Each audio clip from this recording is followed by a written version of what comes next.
The BC Human Rights Tribunal has ordered a former Chilliwack school trustee to pay $750,000 for violating the Human Rights Code.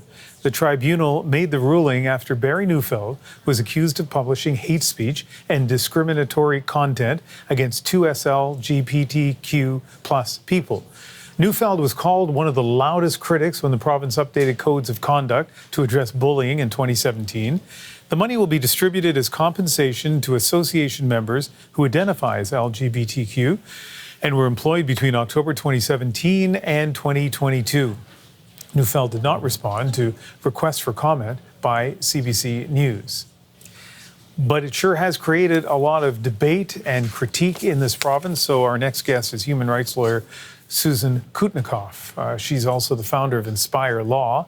Let's start with that number, $750,000. It sounds to me unprecedented and, in fact, a lot bigger than other awards. But what's your view of that? It certainly is one of the higher awards to date that the tribunal has made. And to my knowledge, it's the highest award granted by the tribunal against solely an individual to date.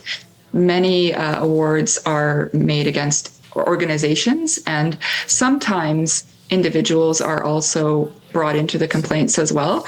But in this case, it was just an individual. So it certainly is a high award against only an individual. And how did British Columbia's Human Rights Tribunal arrive at that number? Well, that's a good question.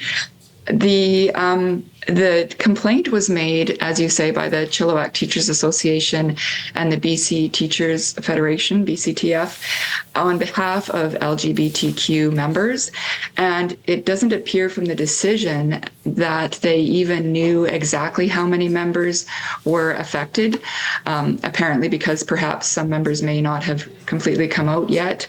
So the number of complainants was based on an estimate. As far as it's indicated in the decision, the tribunal took an estimate of the percentage of educators in Canada that identify as LGBTQ and looked at Stats Canada data and then estimated the number of CTA members that they had, and then applied these percentages and came up with the number kind of that way.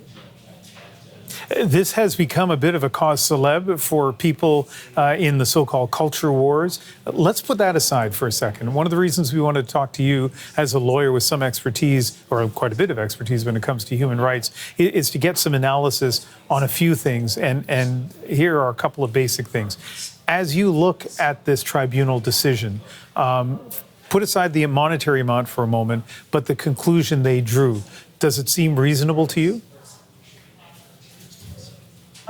Yes and no. I mean, this is one reason why it's so interesting, isn't it? Is when we leave the money amount aside, the decision really raises questions about, to what extent do we as a society tolerate expression that is unpopular, offensive, even repugnant?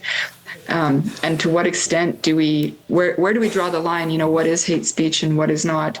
The tribunal found that a number of his comments constituted hate speech and therefore violated a provision in the Human Rights Code of BC that prohibits hate speech. And so from your perspective, what do you think of their conclusion? Well, I think certainly the tribunal is sending a very strong message that, human rights are taken seriously in British Columbia and in Canada. And all lawyers that practice in this area are well aware that the tribunal decisions are on the rise. They are awarding greater and greater amounts to compensate people for discrimination that they experience. So that's all well and good. But when we consider that there's an individual respondent on the other side, the tribunal also has, I would argue, a common law duty to be fair to him, Mr. Neufeld, the respondent as well. And so the decision does raise an issue, I think, about whether the award was also fair to him. This is not a court, it's a tribunal. I assume that it's a decision that can be appealed to a court. Do you think it should be? Well, the process is actually technically called a judicial review, which is a little bit different from an appeal.